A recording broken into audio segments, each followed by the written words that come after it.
ஒருவேளை 2026ல விஜய் அவர்கள் சிஎம் ஆயிட்டாங்கன்னா எந்த திட்டத்துக்கு முதல்ல கையெழுத்து போடணும்னு நினைக்கிறீங்க? ஃபர்ஸ்ட் விவசாயிகளோட கடனை தள்ளுபடி பண்ணிட்டு அவங்களுக்கு நலத்திட்டங்கள் பண்ணணும். ரெண்டாவது நீர் தேர்வை ரத்து பண்ணணும். மூணாவது டாஸ்மாக ஒழிக்கணும். ஃபர்ஸ்ட் 2026ல அவர் சிஎம் ஆவாங்கிறது நமக்கு கன்ஃபார்மா தெரியாது. அவர் ஆட்சி பிடிக்கணும்னா முதல்ல ஃபீல்டுக்கு வரணும். நலத்திட்ட உதவி கூட வீட்டுக்கு கூப்பிட்டு தான் கொடுத்துருக்காரு, ஆஃபீஸுக்கு கூப்பிட்டு. 90% தெரிஞ்ச வாய்ப்பு இல்லை. நீட்டை பத்தி எந்த ஆப்போசிட்டும் இல்லை. நீட் நல்லதான் நிறைய மக்கள் சொல்றாங்க. ஆப்ஷனே வேணாம் ப்ரோ, விவசாயிகளுக்கு தான். ஏன்னா நானும் ஒரு விவசாயி தான். ரொம்ப கஷ்டப்படுறாங்க. இப்போ மழை பெஞ்சதுல கூட மொத்தம் எங்கள் ஊர் பக்கம்லாம் ஃபுல்லாக மொத்த பயிர் வேஸ்ட் ஆயிடுச்சு. அதனால விவசாயிகளுக்கு தான் ஃபர்ஸ்ட். அடுத்து விவசாயிகளுக்கான கடன் தள்ளுபடி ஏற்கனவே இருக்கிற அரசியல் தள்ளுபடி பண்ணிட்டு தான் இருக்கு. ஆனால் அந்த கடன் யார் வாங்கியிருக்காங்கன்னு பார்த்தீங்கன்னா பெரும்பான்மையான விவசாயிகள் பேரில் அரசியல்வாதிகள் தான் அதிகமாக வாங்கியிருக்காங்க. ஸோ அந்த விவசாயிகள் கடன் தள்ளுபடி சொல்றதே ஒரு ஏமாற்று வேலை. எந்த கட்சி வந்தாலும் மது ஒழிப்பு சொல்லுவாங்க தவிர அதை பண்ண மாட்டாங்க. முக்கால்வாசி பேர் அதான் சாப்பிட்றானுங்க. நான் சொல்ற கூட சாப்பிடுவாங்க. அப்படிதான் நான் ஒழிப்பா சொல்ற சாப்பிடுவாங்க. நீட் தேர்வுல ரத்து செய்ய முடியாது, அது கன்ஃபார்மா இருந்திருக்கணும். மது ஒழிப்புக்கும் கொஞ்சம் பண்ணாருன்னா நல்லா இருக்கும்னு நினைக்கிறேன். ஏன்னா நிறைய பேரோட குடும்பம் நல்லா இருக்கும்.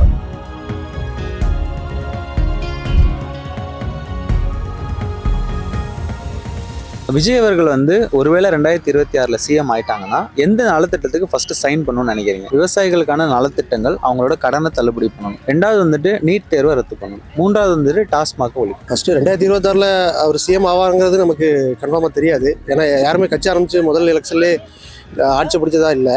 அது என்டி ராமராம அதோடு முடிஞ்சிச்சு. நீங்கள் கேட்குற மாதிரி அவர் ஆட்சி பிடிக்கணும்னா முதல்ல ஃபீல்டுக்கு வரணும். இப்போ நீங்கள் லாஸ்ட் பார்த்தீங்கன்னா விக்கிரவாண்டி பொதுக்கூட்டம் நடந்துச்சு. அதுக்கப்புறம் பார்த்தீங்கன்னா நேற்றுள்ள விகடன் மீட்டிங் தான் அவர் வந்திருக்காரு. நலத்திட்ட உதவி கூட வீட்டுக்கு கூப்பிட்டு தான் கொடுத்துருக்காரு, ஆஃபீஸுக்கு கூப்பிட்டு. ஸோ அவர் ஃபஸ்ட்டு ஃபீல்டுக்கு வரணும், மக்களை பார்க்கணும், டெய்லி உங்களை மாதிரி ரிப்போர்ட்டர்ஸை பார்க்கணும். இப்போ ரெண்டு பேச்சு கொடுத்துருக்காரு. ரெண்டுமே அவர் ப்ரிப்பேர்டாக கொடுத்த பேச்சு தான். ஸோ நீங்கள் கேள்வி கேட்கும்போது அவர் என்ன பதில் சொல்கிறாங்க தான் உண்மையான பதில் வரும். அதுக்கப்புறம் தான் அவர் ஆட்சிக்கு வர்றது. 3 சொல்கிறீங்களா? 3 இதில் பார்த்தீங்கன்னாக்கா நீட்டை பற்றி எந்த ஆப்போசிட்டும் இல்லை. நீட் நல்லதான் நிறைய மக்கள் சொல்கிறாங்க. அடுத்து விவசாயிகளுக்கான கடன் தள்ளுபடி ஏற்கனவே இருக்கிற அரசியல் தள்ளுபடி பண்ணிட்டு தான் இருக்குது.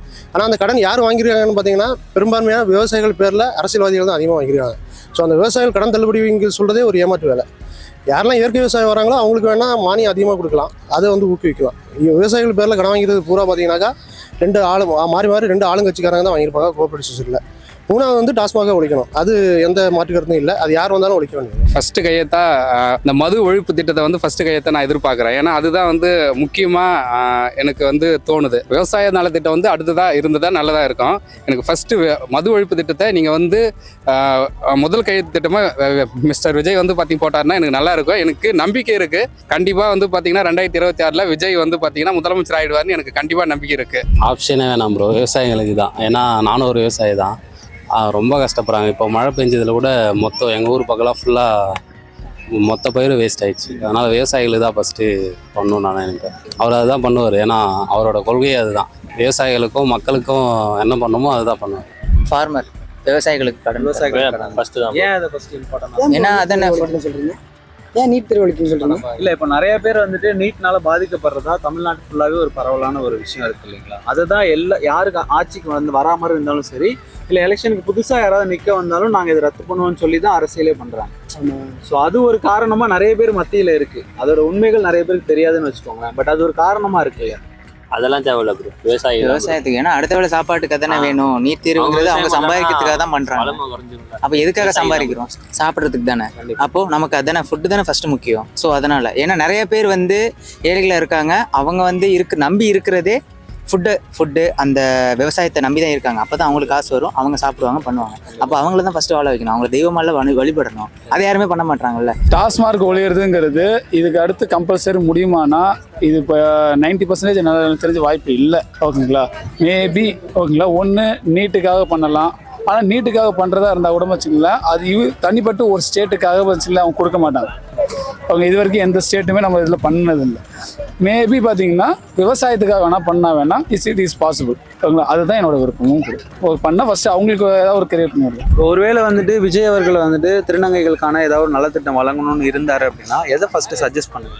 படிப்பு தான் எங்களுக்கு. படிப்பு சம்மந்தப்பட்ட ஒரு ஒர்க் இருந்தா கூட ஓகே. இப்போ எப்படி சொல்ல போனா டிரான்ஸ் ஆகிறதுக்கு முன்னாடியே மென்னா இருந்துட்டே படிப்பாங்க இல்லையா? அவங்களா இருந்தாலுமே அவங்க இப்படிதான் அப்படின்ற ஒரு இது சாட்டிஸ்ஃபைட் ஆனதும் அவங்களுமே படிக்கணும். டிரான்ஸ் ஆகிறதுக்கு முன்னாடி மென்னா இருந்தாலுமே அவங்களும் படிக்கணும். அவங்களுக்கும் அப்போவே அவங்களுக்கு ஒரு டிரான்ஸ்ன்ற ஒரு இடத்த கொடுத்து அவங்களுக்கு சர்டிஃபிகேட், அதுவே எங்களுக்கு ரொம்ப பெரிய விஷயமா இருக்குது. அது சர்டிஃபிகேட் நேம் சேஞ்ச் பண்ணுறது, அது பண்ணுறது எவ்வளோ படிக்க வைக்கிறது இல்லாமல் வேலையும் கொடுத்தா ரொம்பவே நல்லாயிருக்கும். ஏன்னா இப்போ காலகட்டத்தில் வந்து நிறைய பேர் எல்லாமே பண்ணுறாங்க. அதெல்லாம் வந்து ரொம்ப நாளைக்கு நிலைக்குமான்னு தெரியல. எல்லாருமே ஒரே மாதிரி இருக்கிறது இல்லை, எல்லாருமே வந்து வேறு வேறு மாதிரி இருப்பாங்க. ஸோ போகிற இடம்லாம் நான் இப்போ ஒரு ஆஃபீஸில் ஒர்க் பண்ணுறேன்னா அந்த ஐடியை போட்டுகிட்டேவா சுற்ற முடியும்? நான் இந்த ஆஃபீஸில் ஒர்க் பண்ணுறேங்க, நான் வந்து ப்ராஸ்டியூட் கிடையாது, நான் பெக்கிங் கிடையாது, இந்த ஆஃபீஸில் ஒர்க் பண்ணுறேன்னு ஐடி கார்டு வச்சுட்டே சுற்ற முடியாது.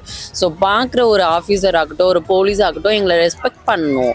நீங்கள் எடுத்த உடனே நாங்கள் பெக்கிங் கேட்குறோம், நாங்கள் அங்கே நிற்கிறோம், இங்கே நிற்கிறோம். ஒரு பஸ் ஸ்டாண்டில் கூட ஃப்ரீயாக ஒரு ட்ராவல் கூட பண்ண முடியல.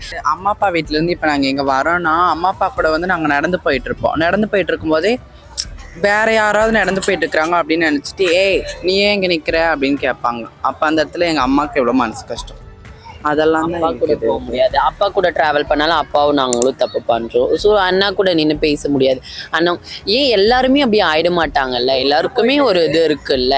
விஜய் அவர்கள் வந்து ஒருவேளை 2026 சிஎம் ஆயிட்டாங்கன்னா எந்த நலத்திட்டத்துக்கு ஃபர்ஸ்ட் சைன் பண்ணணும்னு நினைக்கிறீங்க? விவசாயிகளுக்கான நலத்திட்டங்கள், அவங்களோட கடனை தள்ளுபடி பண்ணணும். 2வது வந்துட்டு நீட் தேர்வை ரத்து பண்ணணும். 3வது வந்துட்டு டாஸ்மாக் ஒழிப்பு. ஃபஸ்ட்டு எடுத்தோடனே 2026 ஜெயிக்கணுங்கிறது தப்பாக மக்கள் தான் தேர்ந்தெடுக்கணும். ஏன்னா நிறைய பேர் இருக்காங்க, மக்களுக்கோசரம் போராடுறாங்க, கம்யூனிஸ்ட்டுக்கு இருக்காங்க.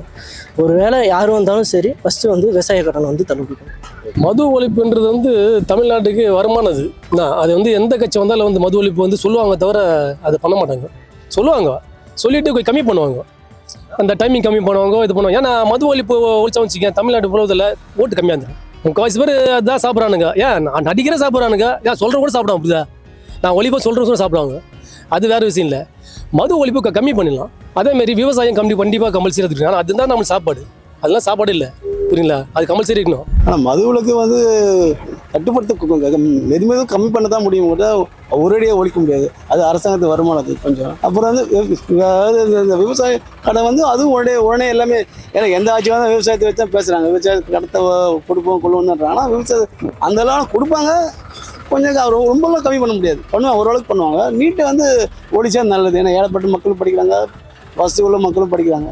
அதை ஒழிச்சா நல்லது தான், நல்லா அதெல்லாம் வரவேற்கப்படும். மது ஒழிப்பு தான். ஏன்னா ஆக்சுவலாக ஒரு குடிக்காமல் இருந்தாலே அவங்க வந்து ஹாஸ்பிட்டல்னு ஒரு இதே தேவை இருக்காது அவங்களுக்கு. ஸோ அதனால் மது ஒழிப்பு இருந்தாலே கட்டாயமாக எல்லாரும் அவங்கவுங்க வேலையை பார்த்து முன்னேறிட்டு போயிடுவாங்க. மது ஒழிப்பு தான் ஃபஸ்ட்டு அதை கொண்டு வரணும். விவசாய கடன்னு சொல்கிறத 2வதாக வச்சுக்கலாம். நீட்டை பற்றி எதுவும், நீட் இருக்கிறது நல்ல தரமான டாக்டர்ஸ் வருவாங்க. நீட் தேர்வுல ரத்து செய்ய முடியாது, அது கன்ஃபார்மாக இருந்திருக்கணும். பட் வந்து விவசாய கடன் வந்து பண்ணால் கொஞ்சம் நல்லாயிருக்கும். ஏன்னா அதனால தான் நம்ம வந்து சாப்பாடெல்லாம் ரொம்ப கஷ்டப்படாமல் சாப்பிட்டுட்டு இருக்கோம். அது நம்ம பண்ணாமல் விட்டோம்னா நம்ம பயிர் பண்ணுற தக்காளியே நம்ம அதிகமான காசு கொடுத்து வாங்க வேண்டியது இருக்கும். ஸோ அதனால அது பண்ணால் நல்லாயிருக்கும். மது ஒழிப்புக்கும் கொஞ்சம் பண்ணார்னா நல்லா இருக்கும்னு நினைக்கிறேன். ஏன்னா நிறைய பேரோட குடும்பம் நல்லா இருக்கும், யாரும் வந்து ஒரு பிரச்சனை இல்லாமல் சமாதானமாக இருப்பாங்கன்னு சொல்லி பார்க்குறேன். முதல்ல வந்து நீட்டு நம்ம தமிழ்நாட்டில் வந்து வரக்கூடாத அளவுக்கு அவர் கைது போடணும் ஃபஸ்ட்டு. 2வது விவசாய பிரச்சனை. 3வது இந்த மது ஒழிப்பு, அது பண்ண போதும், மற்றபடி எதுவும் வேண்டாம்.